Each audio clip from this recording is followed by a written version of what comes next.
Car vous avez besoin de persévérance, de patience, afin qu'après avoir accompli la volonté de Dieu, vous obteniez ce qui vous est promis. Hébreux 10, 36. Nous donc aussi, puisque nous sommes environnés d'une si grande nuée de témoins, courons avec persévérance, avec patience. Hébreux 12, 1. Ces trois choses sont réunies. L'espérance, la foi et la patience. Très souvent, la foi a besoin d'un appui, l'appui de la foi et la patience. Après avoir accompli la volonté de Dieu, voici votre acte de foi. Vous avez agi dans la foi à la lumière de ce qui est né en vous, comme l'objectif de Dieu en ce qui vous concerne. Oui, vous pourriez vraiment dire, je me suis engagé dans la foi, j'ai adopté la façon d'opérer de la foi. J'ai fait la volonté de Dieu dans la foi.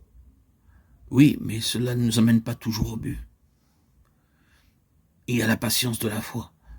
Très souvent, nous devons entretenir cette patience qui supporte longuement.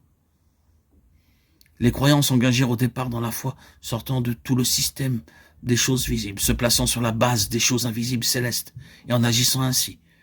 Ils avaient beaucoup souffert. D'une part, exposés comme en spectacle, et de l'autre, vous avez eu de la compassion pour les prisonniers, et vous avez accepté avec joie l'enlèvement de vos biens. Hébreux 10, 33, 34. Donc, ils s'étaient engagés dans la foi, et ils avaient fait la volonté de Dieu. Mais après cela, une longue période s'était écoulée.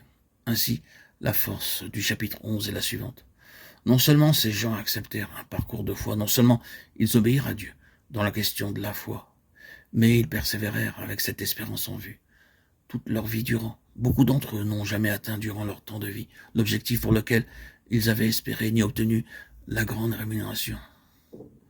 Tout ce qu'ils ont obtenu fut le témoignage qu'ils reçurent et la patience. Donc fut une constante nécessité et dut aller main dans la main avec la foi. C'est la foi des élus de Dieu.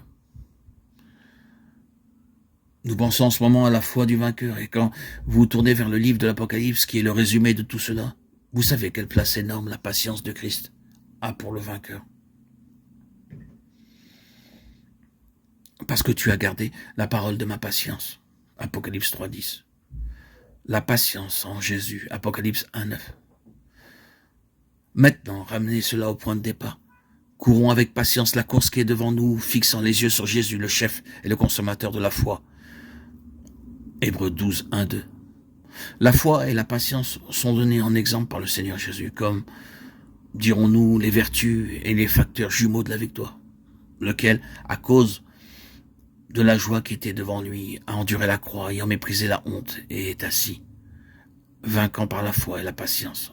Hébreux 12, 2.